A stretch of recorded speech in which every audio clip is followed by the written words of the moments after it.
Examination. We just want to correct the record. A proposition was made to Brigadier Gininda that accused number 4 admits that the number ending with 801 belongs to him, but that he was not in contact with accused number 1 once on the 19th of February 2020. I hope we hear that proposition correctly. This is not supported by the extract of the section 205 data of accused number 1, exhibit DD5, D, Roman figure 1, for the number 07937901337.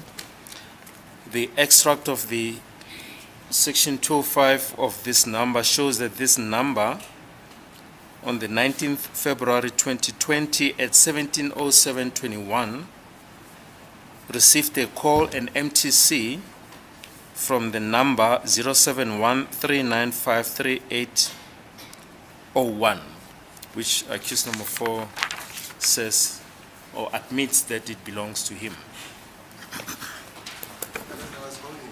I was going in line with the analysis of Lieutenant Colonel Holmes. Yeah, but he's saying he's correcting the record. What are you saying? Is the record correct or what?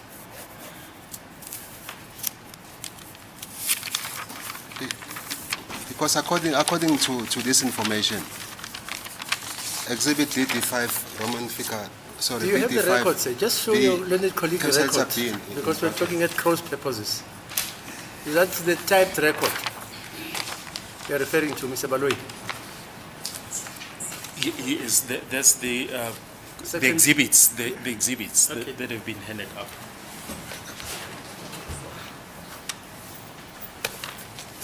Yeah.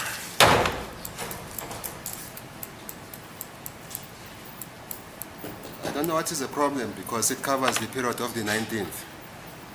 The communication is between 22 July 2018 to the 19th of February 2020, which is what my colleague referred to. The The total number of calls is 14 times. Yes, but the Yes. proposition was that that number was not in contact. I don't know if it was a slip of the tongue. No, maybe somebody got it wrong.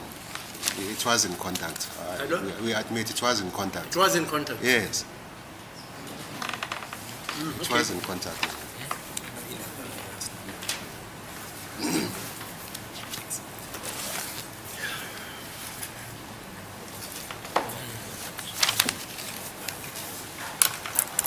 Yes, let's continue. Thank you, my lord, for the court's indulgence, for the adjournment early, before lunch. Brigadier, I'm instructed by the accused, that is accused number 4, Mr. Mapisa, that he did not know Constable Sizwe Skhumbuzo Zungu on the 26th of October 2014. He first knew him when he testified before this court on the 7th of September 2023. My lord, that's not in line with the statements that I've obtained, not only from Constable Zungu, but from Makosonke. Maybe to be more specific, I think Kwabeni, Sifiso Zungu, the other Sifiso Zungu who is Kwabeni. It's not what he's saying, my lord.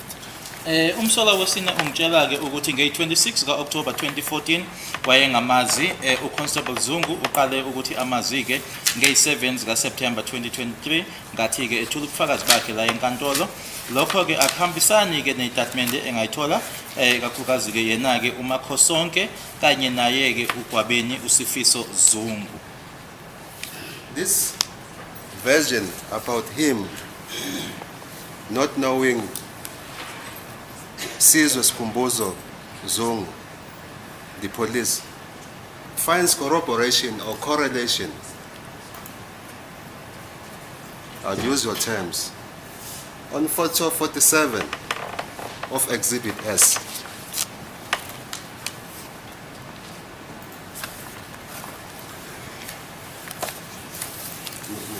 I've requested, my lord, my colleagues for the state to beam to beam Exhibit S. I've requested No, my but you're colleague. saying, what about, I'm putting this version, my lord. yeah, you say the version, Yeah, this version of him not knowing Constable Zungu yeah, on the 26th of October 2014 yeah, finds corroboration or correlation in photo 47. in what? Photo 47. Photo of- 47? Yes, of Exhibit S of the record. In what way, sir? Yes, I'm going there. I just want it to be beamed there.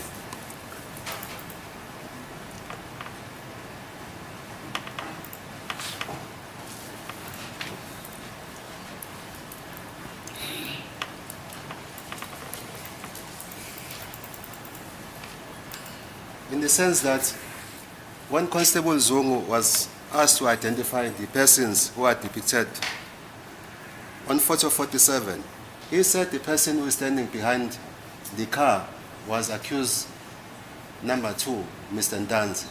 And that is the sense that I'm getting at. Uthi ke le nkulumo yakhe ayishoyo ke umsolo wesine ukuthi ke wayengamazi noma ke akazani wayengazani naye uZungu nge-26 October 2014 ihambisana ke nesithombe lesi esiwu number 47 ngokuthi ke wathi umuntu lo yafomina lena yona ke imoto umsolo wesibili uNhlanzi. My lord, Who said that it's Ntanzi? It was Zungu, my lord. Zungu said that is Ntanzi. Yes, Zungu said the person who was wearing a cap was Ndanzi. The blue, Yes. the blue cap. Yes. Yeah. Yeah, Mr. my lord, I was not here when Constable Zungu testified, so I'm not sure how could I assist. Ngangekho lana ke nkathi uConstable Zungu ethula ubufakazi angazi ke ukuthi ngingasiza kanjani. And in fact, Mr. Mapisa, accused number 4, says that is him, the person who is standing Yeah, behind. can you refer the court to the record where Zungu actually says that? To the record. Yes, may I go to the record of Yeah. the evidence of Zungu?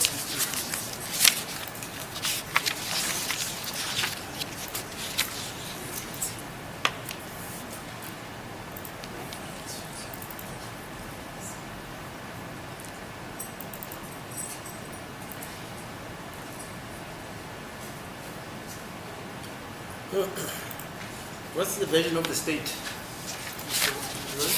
We've been debating about that. Our recollection is that Constable Zungu did correct himself, but we just want to verify that. I remember, if I Yes, remember, I've got it, my lord. Can I you don't- just... yeah. In his evidence in chief, not about the correction of the evidence. yeah, fine. What does it I'm say? in referring chief? to the evidence in Yeah, chief. fine. I'll read the whole... Hello? I'll read the whole... Yeah, fine. Yeah. He says that page. person is Ntanzi. On the 7th of September 2023, Yeah, fine. at page 11, I'll Page just 11. read the whole thing. Yeah. Mr. Bala, can you use the laser just to indicate there, on there? Mr. Zungu, yes. Just switch on the laser, interpreter, as the court pleases. Mr. Baloy, just press. Mr. Zungu, yes, I think that is me appearing there. Mr. Baloy, and the others, are you able to recognize them? I know them, it is accused 3. Mr. Baloy, now which one is accused 3? Interpreter, he is just pointing on the photo. Mr. Baloy, yes. Is that the only person that you recognize? Mr. Zungu, he is the one that I can remember, but this one is Mafiga. And But this one is Mafiga. is what? Mafiga. Which one is that? Interpreter, the witness is pointing to the person with the cap on.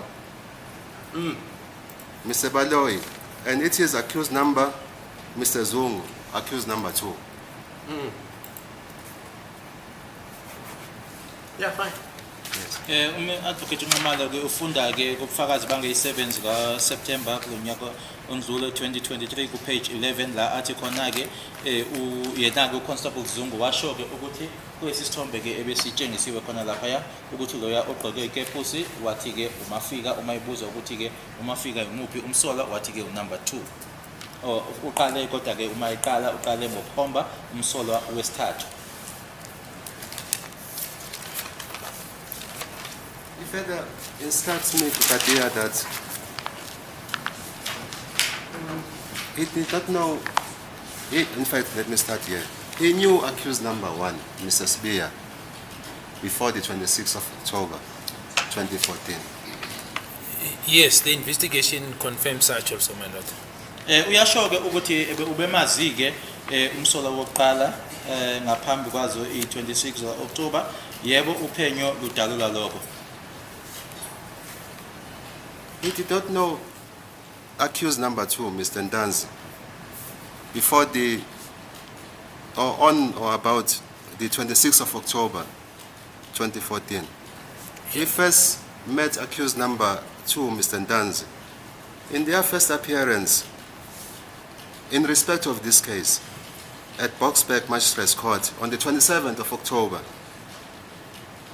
2020, when they made their first appearance.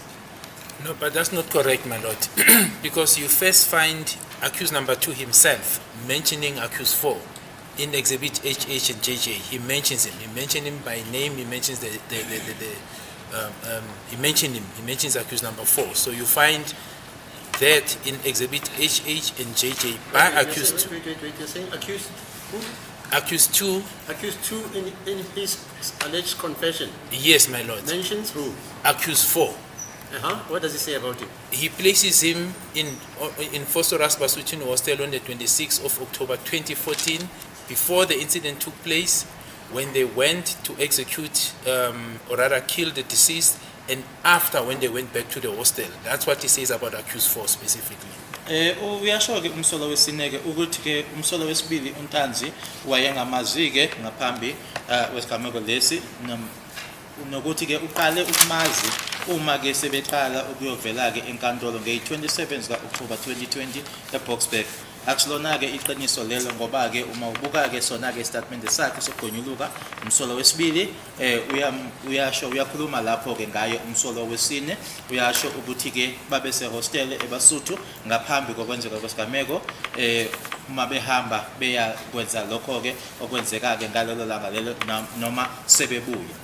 He further, my lord, says the other part that I forgot, that as when the struggle ensued between the deceased and accused 3, after the first shot was fired, I think the first or second shot, accused 2 ran out, that is according to his confession, and then he indicates that accused 4, he mentioned him by name, ran into the house, and then he obviously ran now to the car which was driven by accused number 5. But you find then the correlation, my lord, insofar as what we dealt with yesterday, that the markers, even though they are not conclusive of the DNA of accused 4, is found at the crime scene. So it correlates that as much as there were 4 people, or rather 2 intruders that were seen by the people who were inside the house, there is incomplete, I agree, as much as that has been said in terms of the regions, but 4 of his regions, of the DNA of accused 4, is found at the crime scene, my lord. Okunye futhi-ke ngicishe njengakhohlwa-ke ukuthi uyasho futhi-ke kuleso statement sakhe-ke umsolo wesibili ukuthi-ke emuva kokuthi isibhamu siphume kokuqala noma okwesibili-ke yena-ke ila aphuma khona-ke egijima, wase umsolo wesine-ke engena ngaphakathi-ke yena endlini, kusho yena umsolo wesibili. Okunye futhi-ke yebo sikhulumile-ke ngalokhu ulibofuzo noma-ke i-DNA noma-ke kungaphelele okwatholwa-ke, kodwa-ke kukhona-ke ama-regions awu-4 akhe atholakala lapho. Yebo ngiyazi ukuthi-ke ayengaphelele ngoba-ke awu-16 umaphelele, kodwa akhona atholakala awu-4 akhe. Further to this, my lord, the statement of Osfiso Zungu again places accused 4 together with other accused, but in particular with accused 2. They are placed together. 4 and accused 2 are placed by the statement of Sifiso Zungu in Fosoras at Basotino Hotel, specifically on the 26th of October 2014. Okunye futhi-ke istatement sakhe uSifiso Zungu siyasho-ke umsolo wesine kanye nowesibili, kodwa-ke nabanye, kodwa-ke kakhulukazi umsolo wesine kanye nowesibili-ke ukuthi babekhona-ke eBasuthu Hostel eFosloras ngalo lelo langa lelo. And it's further corroborated by Constable Zungu, who also says or makes the same assertions, my lord. Naye-ke uConstable Zungu usho into eyodwa-ke noma uyakusho-ke lokho. Yes, ma'am. Sifiso Zungu is Gwabeni. Sifiso Zungu is Gwabeni, yes. uSifiso Zungu yebo uGwabeni. Are you done? Yes, I'm done, my lord.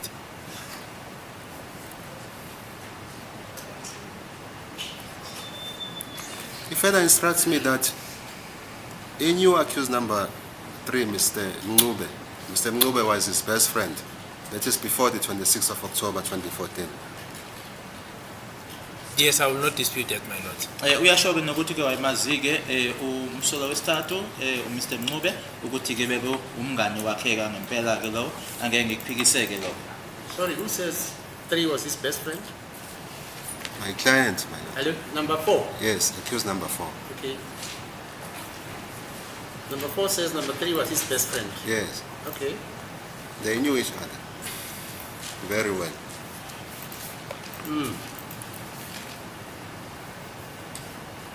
He further instructs me that accused number 5 was his acquaintance.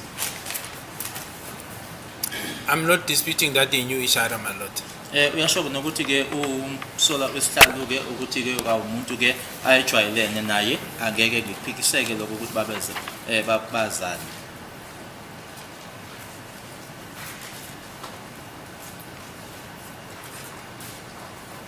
His version is the following. On the 26th of October 2014, that is, on the morning of the 26th of October 2014, accused number 4, Mr. Mapisa, met accused number 3, Mr. Mncube, in Johannesburg, CBD. I'm listening, my lord. Uyasho-ke umsola wesine-ke ukuthi ekuseni-ke ngalela langa lange-26 October 2014 wahlangana naye-ke umsola wesithathu ngaphakathi-ke nedolobha eGoli. Ngilalele.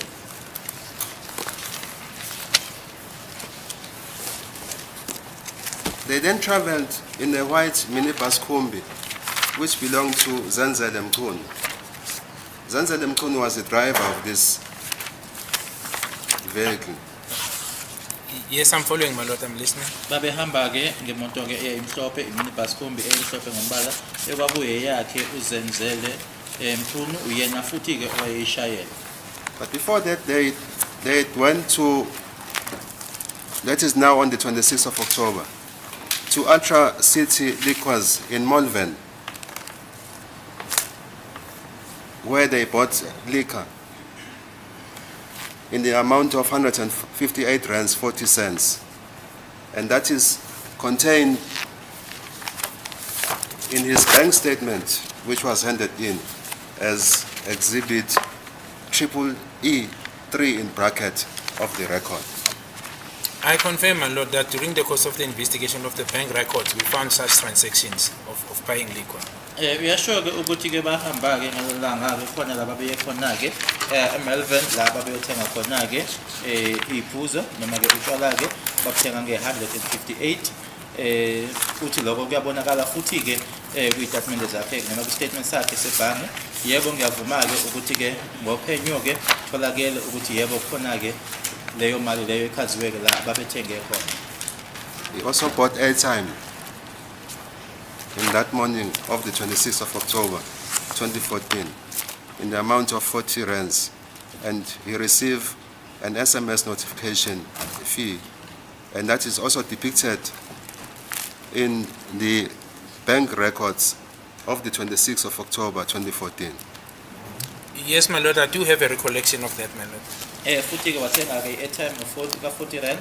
Lokho-ke ikhona-ke ne-SMS eyatholakala-ke ekushoyo lokho. Yebo ngiyavuma-ke lokho. The occupants of this minibus combi were the following. It was Mr. Mapisa, accused number 4 himself, accused number 3, Mr. Mncube, Mabhungu Ntuli. Mabhungu Ntuli, it's MABHUNGUNTULI.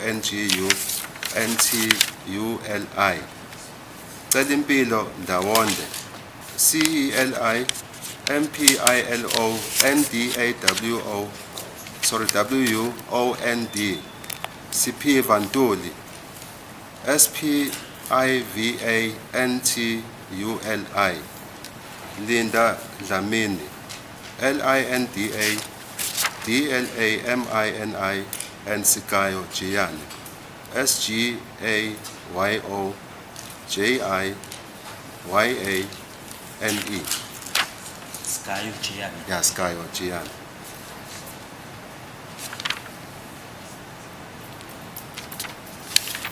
Lesino. No.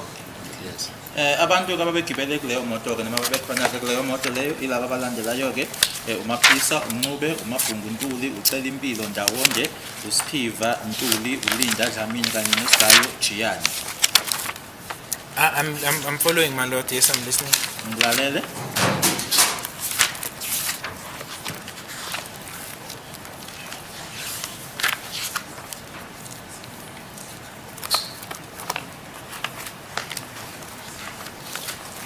From there, this minibus Kumbe traveled to Katlehong in Spruit Mazibuko Hostel. And that finds corroboration or correlation on photo 9 of Exhibit S, where a photo was taken of accused number 4, Mr. Maphisa, with accused number 3, Mr. Mncube. It was on the 26th of October 2014 at 11 hours 52 minutes. My lord, I can confirm that evidence we gathered that they were together, but the sequence of the events that have been said to me, we can where evidence was gathered, and insofar as this matter is concerned, is at Basutini Hostel, where all 5 accused were together. That is where the discussion or the conspiration, they conspired, and thereafter they departed to the crime scene. They came back, and then this part of the money was shared amongst the accused, and then they went to the different directions. So they were together insofar as Basutini Hostel. As to what happened earlier or that morning, my lord, we didn't look into that. Base behamba ke beya eKatlehong Spruit eMazibuko Hostel. Lokho ke kuyabonakala ke kwisithombe u9 sange 26 October 2014 isikhathi 11:52 la ndawonye ke naye ke umsola wesithathu.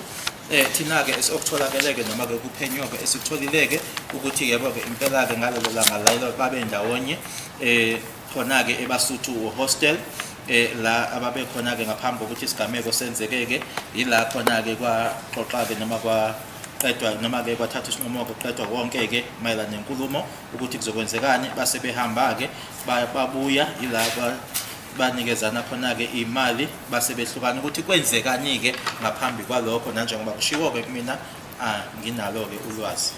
Sorry, Mazibuko Hostel is not Basuthu Hostel. No, it's not. It's How not. far apart are they? Do you know? If you don't know. Yes, I do. No, they are far apart. So, but About how far?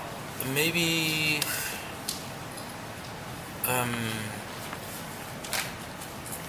could my lord be maybe even 8 km. So Basutini Hostel, my lord, it's in Fostoras. Yeah. Mazibuko Hostel is in Katlehong. Okay, So very it's good. two different divisions. Mazibuko Hostel. It falls under Katlehong. It's in Katlehong. in Katlehong, yes. Right. And then Basutini Hostel, it's in Fostoras. So it's two Basutini, yeah. different sections of East Rand. Okay. Yes. Uthi ke machaza ke ubrigadier ukuthi ke ibanga ke phakathi kwala mahostel amabili ke kungaba amakilometer awu8 njengoba esho ukuthi iMazibuko ise Katlehong uyona ke iBasuthu ise Fostoras indawo ke lezi ezimbili ezahlukene ke yona khona ke eEast Rand.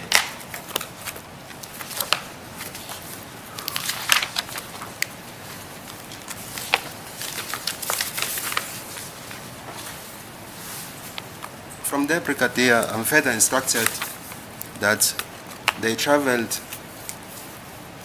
to visit Mncamuza Gumede. Mncamuza is Mcamuzagumede, the owner of the Red Polo Playa. That is now on the 26th of October 2014 at 1500 hours 30 minutes 31 seconds, and that is depicted on photo 47 of Exhibit S. You said Mamuza is the owner of the red Yes, Uno. the Red Polo Playa. Oh, Polo, sorry. Yeah, Polo Playa. Can we go to... I'm listening, my lord. Uthi ke ngalelo langa bahamba ke bayobona yena ke uNcamuza Gumede isikhathi kwaku 15:31 okumnikazi ke wepholo leya ebomvu lokho kuyabonakala ke kwisithombe u47. It further instructs me that the person who was taking these photos was Mabhunguntuli. I'm listening, my lord. Uyaqhubeka ngitsheleke ukuthi umuntu oyithobula le ithombe kwakuMabhungu Ntuli. Yebo ngilalele. Nxumalo Gumede was residing at Lesedi in Phosphorus, and they had spent much of the day there. That is much of that afternoon. Lesedi in Phosphorus. Uyasho ke nokuthi ke uNxumalo lo wayehlala ke eLesedi ePhosphorus. My lord, if we can just go back, is perhaps is the assertion that this photo 47 was taken by Mabhungu Ntuli using his cell phone? Maybe I just want to understand what device was he using? I understand he took the phone, but was he taking it with his phone? Because I'm not clear. Because then the answer will be different if that's the assertion. Ngifisa nje ukuzwa ke angazi ukuthi ngizwe kahle yini ukuthi ke yebo ngizwile ukuthi uMabhungu Ntuli uyena oyithobula isithombe lesi kodwa kungaba oyithobula isithombe esebenzisa umakhalekhukhwini wakhe ngoba uma kuukuthi kunjalo ke impendulo izokwehlukana. No, it is not going to be different after this. He was using the device of accused number 3. Okay, well then yes, then I will not dispute that. Wayesebenzisa umakhalekhukhwini wakhe umsoka wesithathu angeke ke ngikuphikise lokho.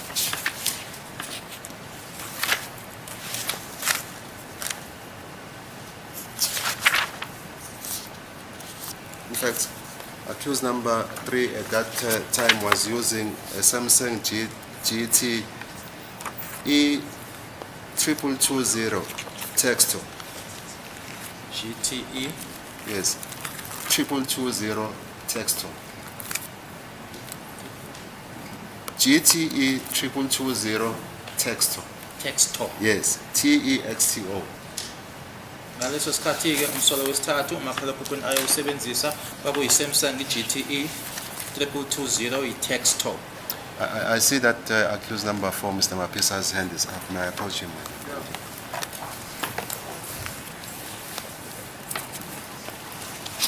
Sorry, that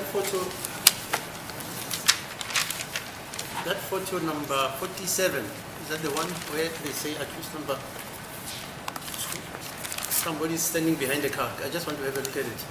Yes, man. Is that the one? This is the one, yes. This is photo Photo 47. number? 47. Yeah, where's Mr. Nxumalo? What does it show, that photo?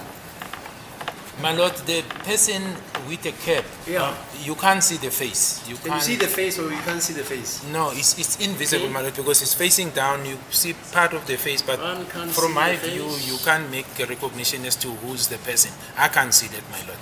Except Then that he's wearing something on top of his head. he's wearing a cap Wearing and a cap. facing downwards. Umuntu loyana ke kulesi sithombe loya ongalena ke awuboni ke ebusweni ukuthi ubani ke futhi ke ugqoke ikepusi ubheke But phansi. the point is, can you completely not see his face? Completely. No, it's not completely. You see half of his face is facing down. I think just from What do you above see? the nose, just above the nose, the mouth and the chin, my lord. That's what you can see. Madam, please to consult. We found the relevant portion is page 58. Is that the correction by Zongu? Yes. Yeah. The Found it. record of 2 October Wait. 2020. Let him come so that he can hear the correction. Yeah. And that photo there, is he standing next to the car? The Englishman says contiguous to the car, abutting the car. Or is he standing away from the car? He is standing from observation next to the car, my lord. Next to the car. Next to the car, yes. Ngoba ngikubonayo mina ke ume eduze nayo imoto.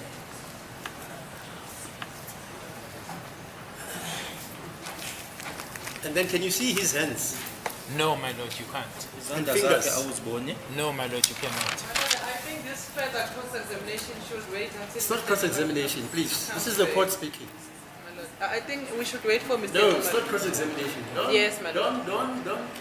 How can I cross-examine? I said this gentleman will have to tell us the things I was saying. Yes, my lord, I was asking that... Now you say I'm cross-examining the accused. Who am I That's right. cross-examining? Thank you, my lord. Eish. I seek clarification. Come, Mr. Nxumalo. Can you see that photo? Can you see the head and the face of that gentleman in a blue? Is it blue or green? It's blue, my lord. It's a blue what? Navy. Or navy blue, yes. Navy blue or bluish. blue, what? Top. Is it a cap or what? On the head? It's a cap. It's a cap. Navy Yes. blue. Is it navy blue, Mr. Nxumalo? Navy blue. Hello? May I take instructions regarding the color? No, we Because- are looking at it. Yeah, What? navy blue. Hello? Navy blue. Navy blue. Right. Can you see his face? That gentleman. You. I cannot see his face. But this was addressed, my lord.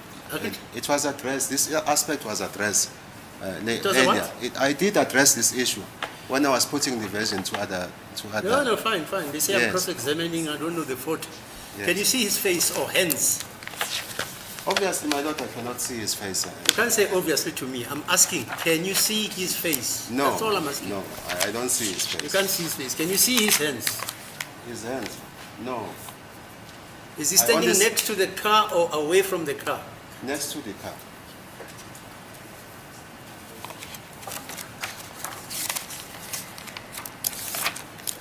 And you say he's wearing a cap. Is it a cap or what, Mr. Nxumalo? It's a cap. It's a cap. Yes. Okay, fine. Anything you want to add? There is. Yeah. What? If we can go back, my lord, to photo 9 of Exhibit S. Is that photo 9? Photo 9 of Exhibit S. Yeah.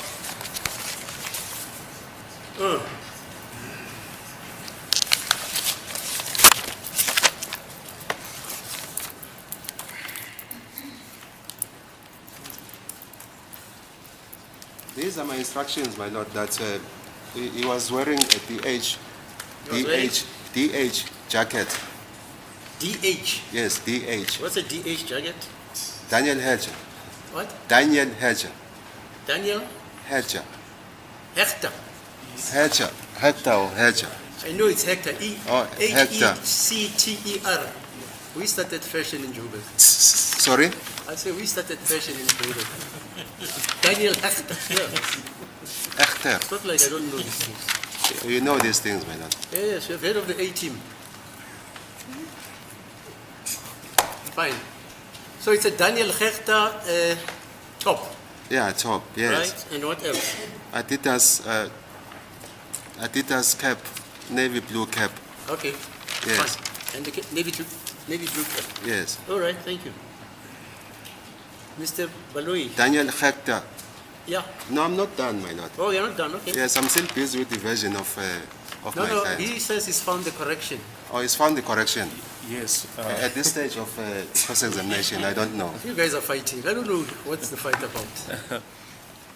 We earlier on indicated that the complete version of Constable Zungu is not being put on record, and we just want to elaborate that. It's on page 58 of the proceedings of the 2nd of October 2023, from line 3 to about line 18.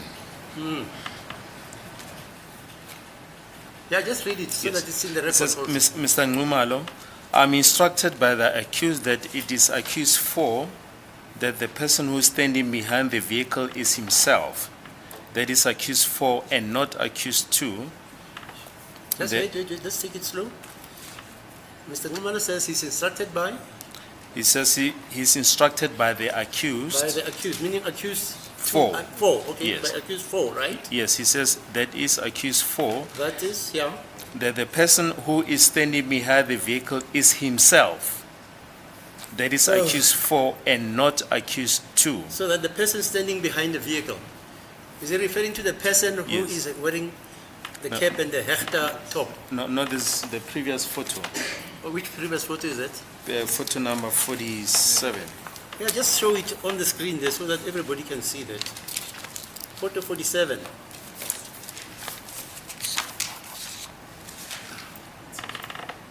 Is that photo 47? Yes. So repeat what you just said, according to what Hey. you're saying are corrections. Yes. Line 3 on page 58 during the proceedings of 2nd of October 2023, Right? Mr. Nxumalo says I am instructed by the accused, that is accused 4, that the person who is standing behind the vehicle is himself, that is accused 4, and not accused 2. It's like, okay, fine. And he goes further, Mr. Nxumalo, yes, that person who is standing there behind the vehicle or on the side of the vehicle, it is him that is accused 4. Then Mr. Zungu at line 10 responds, I'm happy if that is what he says, because he's now reminding me that he was also there as well. Then about line, Mr. Zungu says, I cannot dispute that, because even myself, I cannot see clearly that person that is depicted in that picture is wearing an Adidas cap. So if he says it was himself wearing the Adidas cap, I cannot dispute that.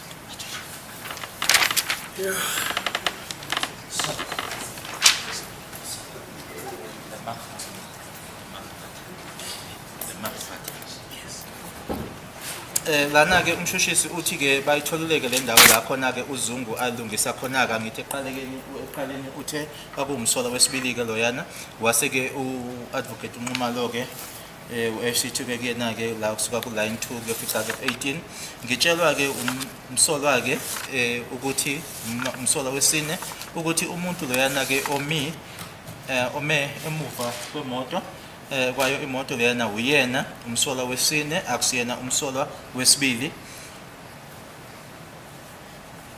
bese qhubeka kwa Mr. Nxumalo yebo loya muntu loyo ome khona lapho emuva kwemoto noma ke eduze eceleni kwayo imoto uyena aphenduleke uZungu athi ngiyajabula ke uma ekusho ke lokho noma kushiwo uyena ke uyangikhumbuza ke ukuthi impela naye wayekhona lapho aqhubekeke athi angeke ngikuphikiseke lokho nami ngiyabona ke manje ukuthi umuntu loya obonakalayo lapha yana kulesi sithombe ogqoke ikepusi yeAdidas uma yena ke ethi uyena ogqoke ikepusi yeAdidas angeke ngikuphikise lokho.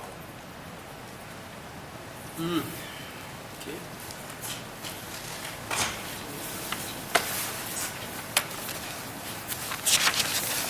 So, my Lord, just to answer the court question.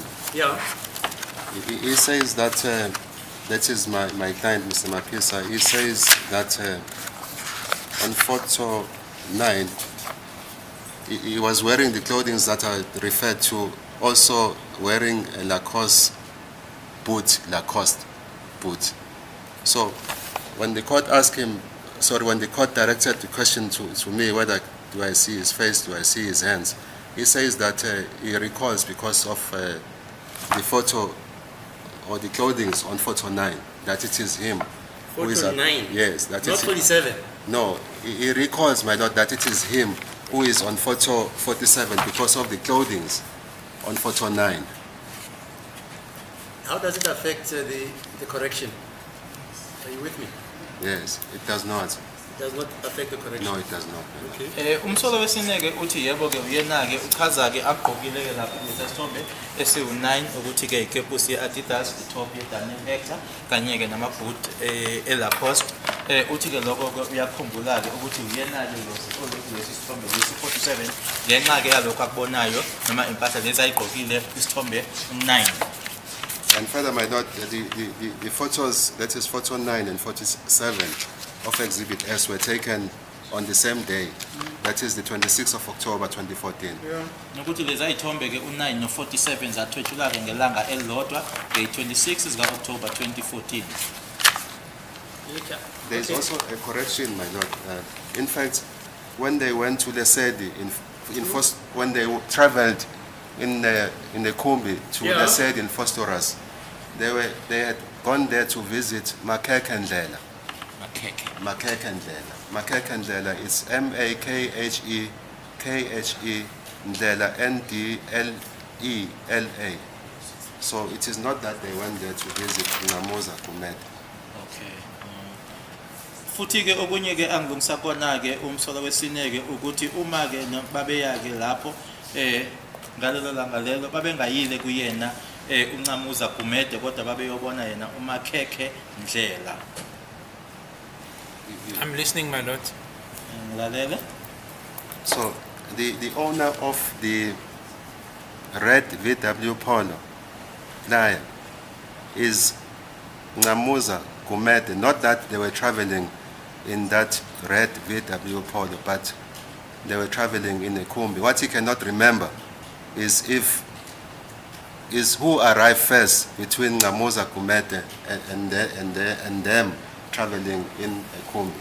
Nokuthi ke futhi babengahambi ke ngale moto leyana ke yona iVW leya ebomvu esibonayo kwisithombe kodwa ukuthi ke uyena Nxamuza Gumede omnikazi wayo ukuthi nje ke akazi ukuthi ubani noma obani abaqale bafika lapha phakathi kwabo kanye naye ke uNxamuza Gumede.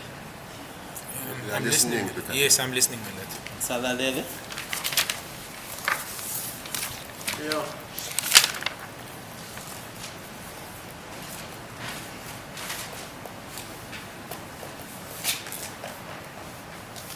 He further instructs me that photo 48 was also taken on the 26th of October 2014 at 1500 hours 31 minutes in the afternoon in the same vicinity. 1551. 48. So what is that vicinity? The same vicinity? Where Yes, is they said it. it? In where? Phosphorus. What? In Phosphorus. It's in Phosphorus. Okay. Nokuthi ke isithombe lesu 48 naso ke sathula ngalo lelo langa lelo langa 26 October 2014 isikhathi kwaku 1531:48 elisedi ePhosphorus. My lord, can I ask that can I see the top part of the picture? Just the top part.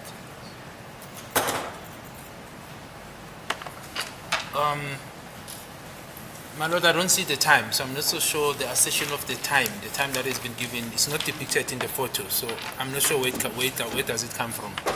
Angazi ukuthi isikhathi sibuya kuphi ke ngoba ke angisiboni la esithombeni. I can concede insofar as the date that is the 26th of October 2014, but I'm not so sure where that accuracy of time is found, because it's not there, my lord.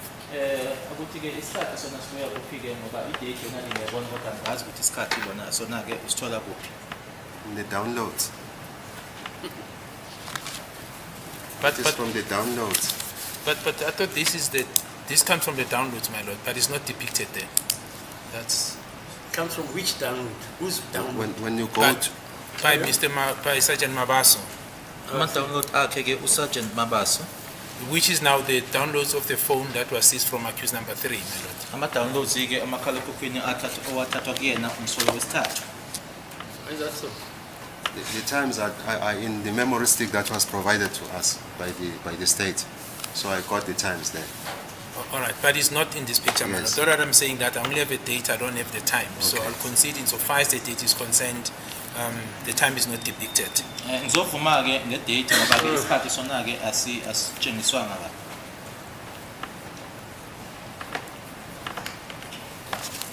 From Yes, there, from there, still on the 26th of October 2014, this minibus Kumbi traveled to George Koch Hostel. I'm listening, my lord. Ukusuka lapho ke leyo khumbi leyo ke yahamba ke yaya ehostel yase George Koch ngilalele. Yeah. Where a photo was taken of accused number 3, Mr. Mncube, and accused number 5, Mr. Nduli. And that photo is on page 17 of Exhibit S. La kunesithombe esathwetshulwa ke khona ke sakhe umsolo wesithathu Mr. Mncube kanye nomsolo wesihlanu Mr. Nduli ku page 17 wakhe u-exhibit S. I'm listening, my lord. Ngilalele.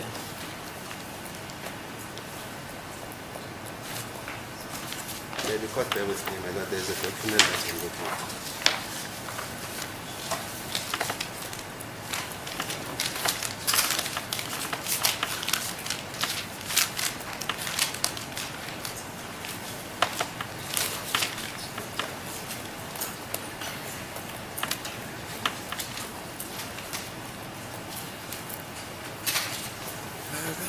And this finds support from Exhibit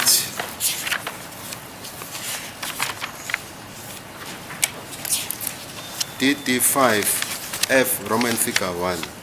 DD5 F F Roman figure 1. 1. Yes. Okay. Which is the Section 205 records Of, of accused number 3, Mr. Nxumalo. okay. That photo, before I go there, the photo on page 17, it was taken on the 26th of October 2014 at 1700 hours 28 minutes 39 seconds. I can see that, my lord. It finds support, Brigadier, in that the records, the Section 205 records of Mr. Nxumalo, on the 26th of October 2014 at 1700 hours 34 minutes 48 seconds to 26 October 2014 at 1700 hours 37 minutes 01 seconds. There were outgoing calls and the cell phone tower was 2G Ben Rose SGS 3. Yes, that's not in dispute, my lord. Lokho ke futhi kuyatholakala noma ke uma sibuka yena ke exhibit DD5 wawo ke ama section 205 akhe ke umsolo wesithathu Nxumalo isikhathi ke 1734 48 ama seconds kuyafika ke ku 1737:01 kunama calls ke ayephuma ke noma ke ayewenza ke futhi ke ithawa ecoshayo ke i2G Ben Rose yebo. Exhibit J7 of the record, which is the tower location and approximate distance map. It shows that the nearest tower that receives reception is 2G Penrose SGS. That's not in dispute, my lord. Futhi ke uma sibheka ke noma ke exhibit J7 la kukhulunywa khona ke noma ke location yama tower ukuthi ke I tower eseduze ke i2G Ben Rose SGS phikisi ke lokho. The important thing to note, my lord, is that this was prior to the incident taking place. So, Yes. Okusemqoka ke nokubalekile ukuthi lokhu ke kwakungaphambilini ukuthi isigameko senzeke. No problem. That is what he says. He further instructs me that he had not met accused number 5, Mr. Nduli.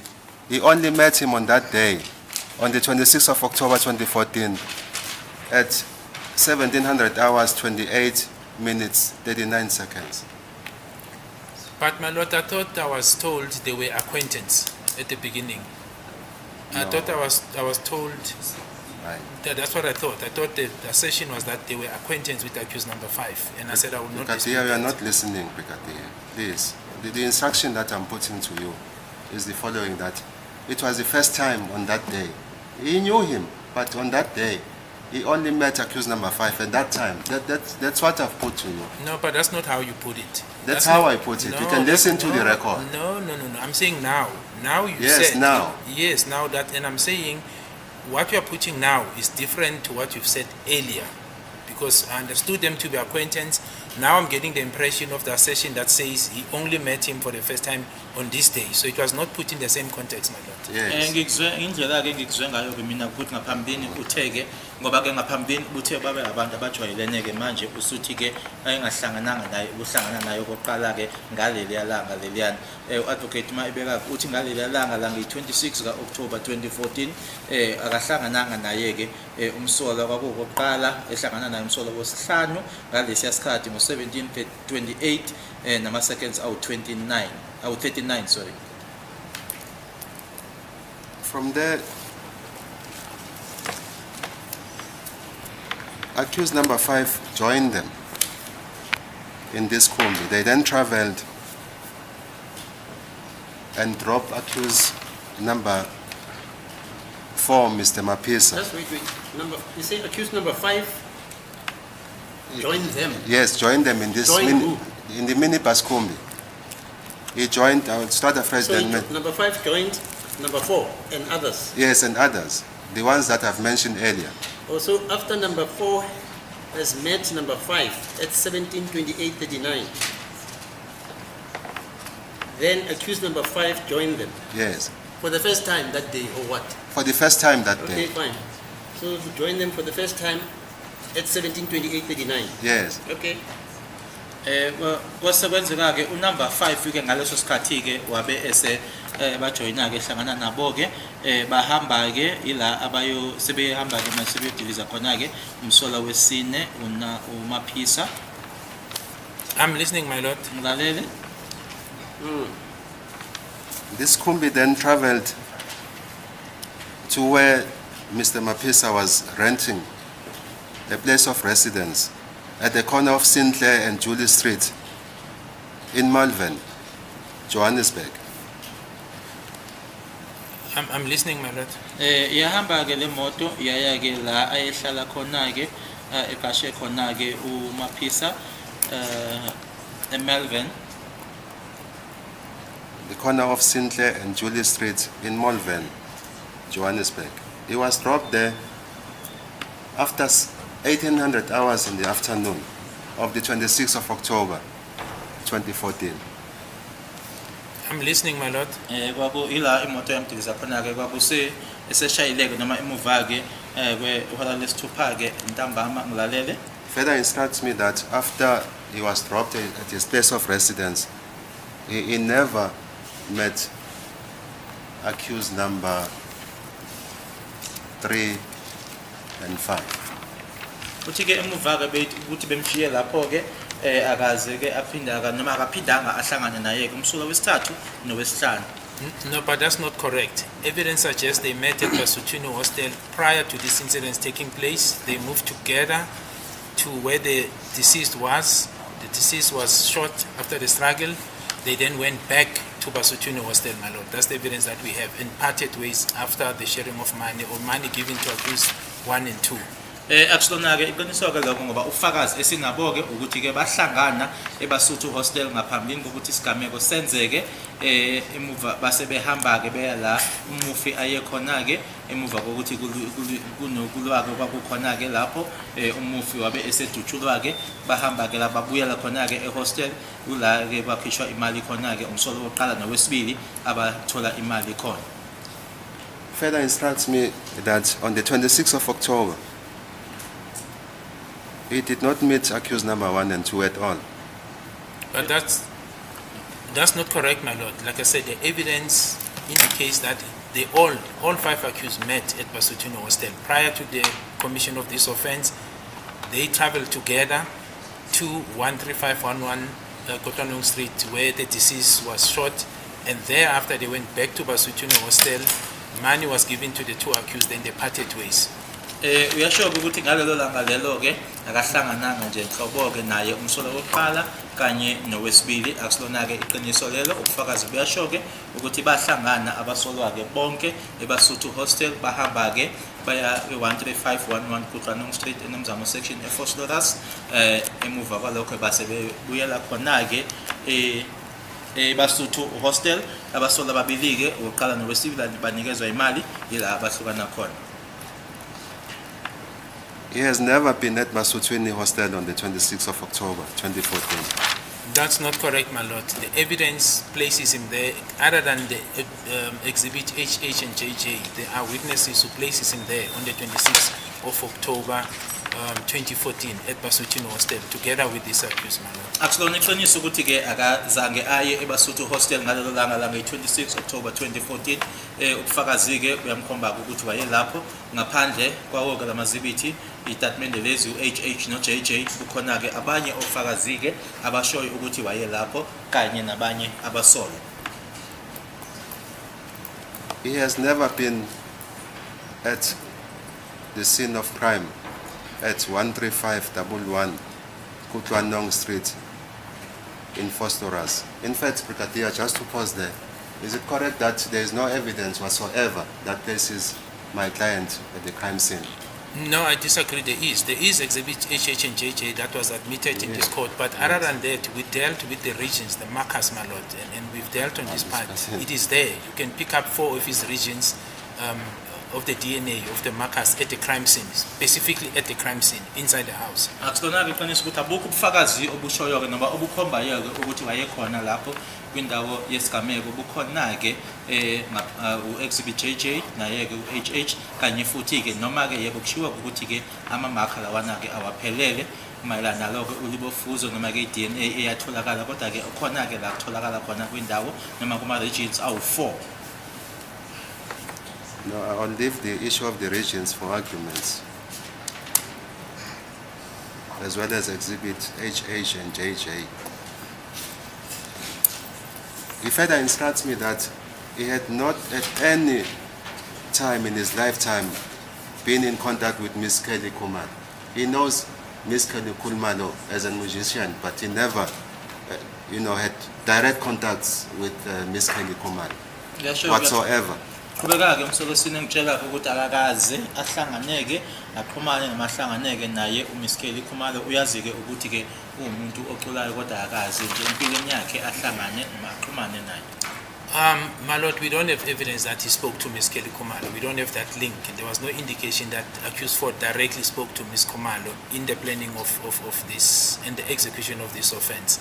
Asinabo ubufakazi-ke obukhombayo noma obuyinkomba noma obushoyo-ke ukuthi umsolo wesine wakhuluma noma waxhumana naye uMiss Kelly Khumalo kukhulunywa-ke mayelana-ke nalesigameko lesi esasizokwenzeka.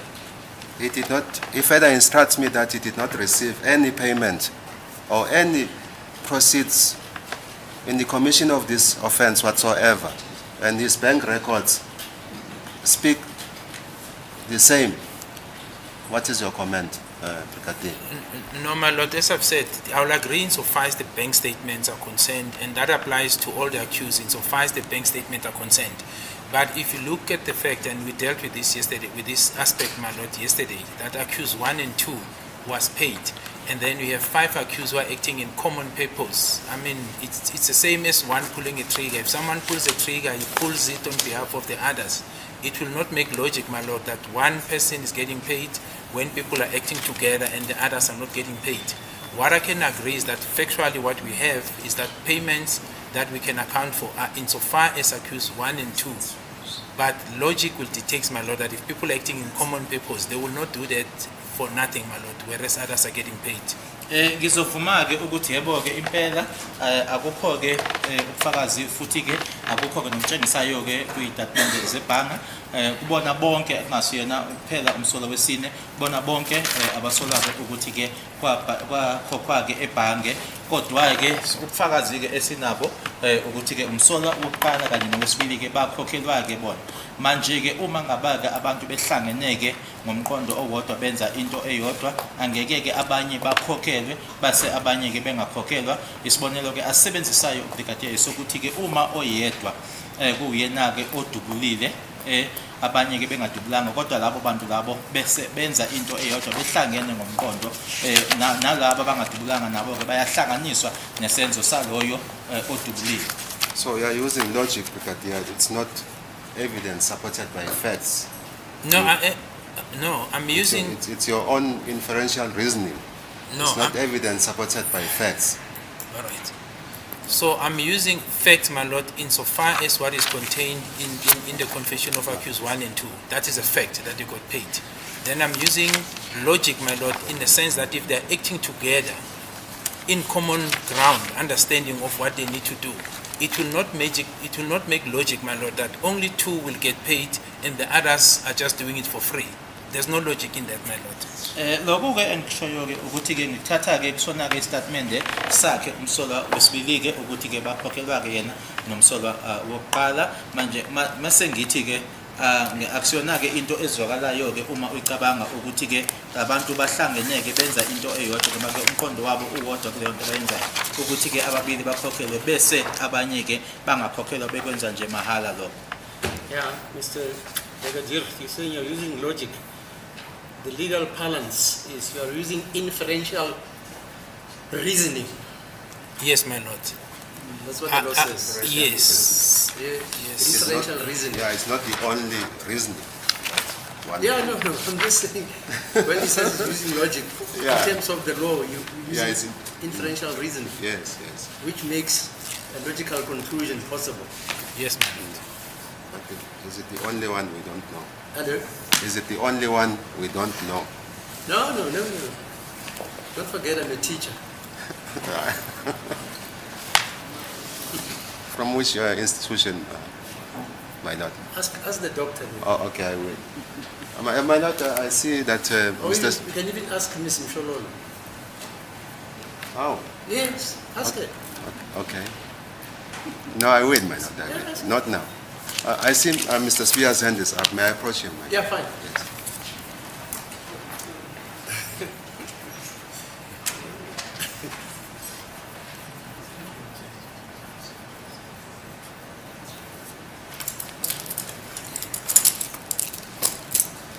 Yeah.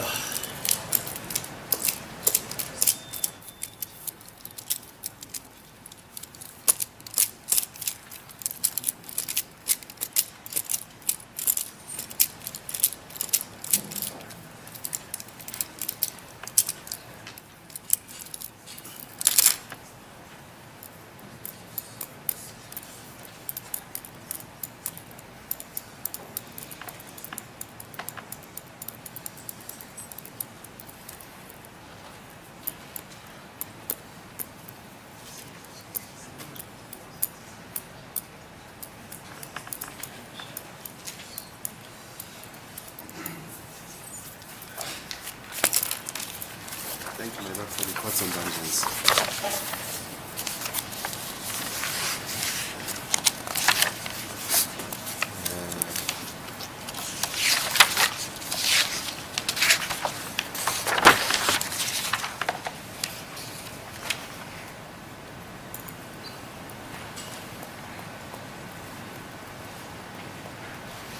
Just 1 minute, my lord. May I approach my colleagues? Hello? Just 1 minute. May I approach my colleagues? Yeah.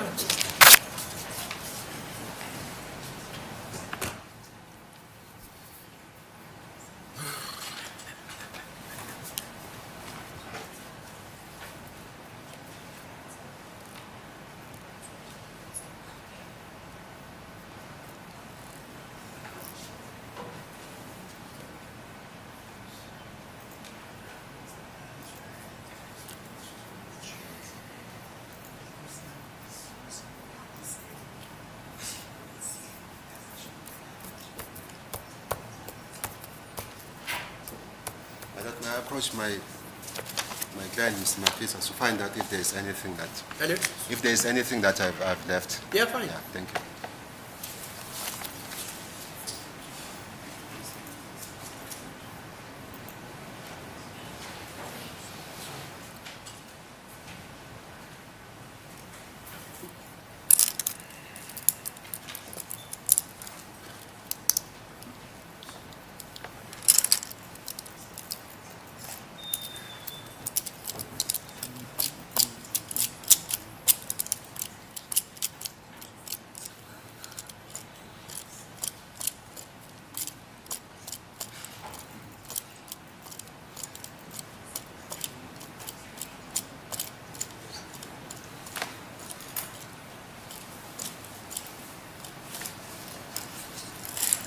I'm further instructed that he did not at any time plan and act in consent and in the furtherance of a common purpose with his co-accused in the commission of this offense.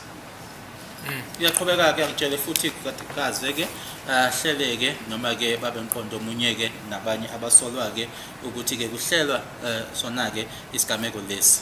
No, the evidence says otherwise, my lord. That's not true. Ubufakazi ke busho okuhlukile kuloko akusilona iqiniso. Yes, sir. Thank you, my lord. Thank you, Pikati. I have no further cross-examination. Thank you. Okay, you're through for the day, at least. Yes, at least I'm through for the day. Thank you. What the time now, sir? Oh, thank you. 15, Sorry, 10. my lord, sorry. There's an exhibit that I wish to hand Yeah, in. you said you were Yes. going to hand it up.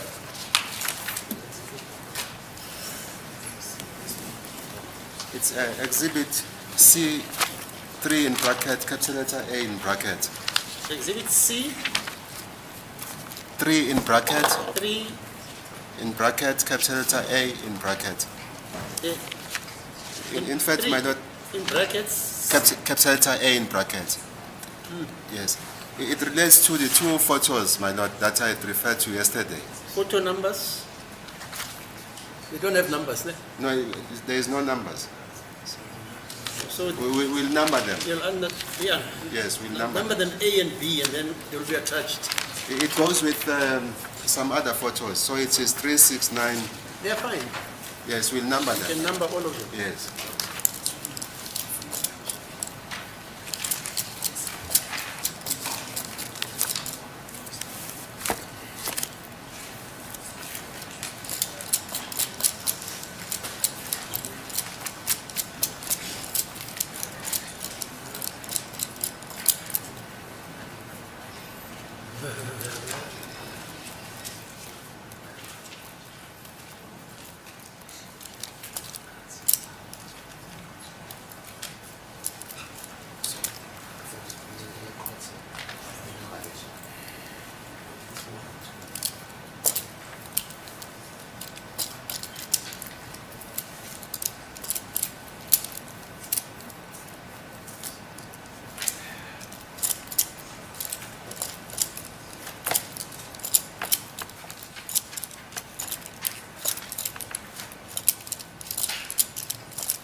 I'm ending to the court exhibit C. That's it? I'm ending to the court exhibit C. Yeah, okay, fine. 3 in bracket, capital letter A in bracket. Thank you. Okay, fine.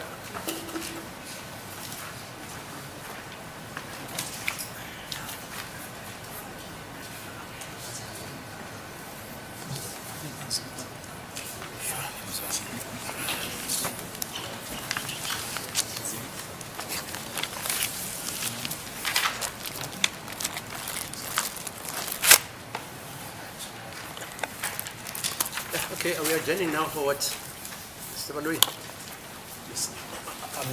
think that will be enough what's the time now? for the day. It's 15, 13. 15, 15:13, very close to the usual sitting time. Okay. I think we can then You're adjourn. available still tomorrow. Yes, I am, my lord. Okay, tomorrow then, 10 o'clock. Sasa ngo 10.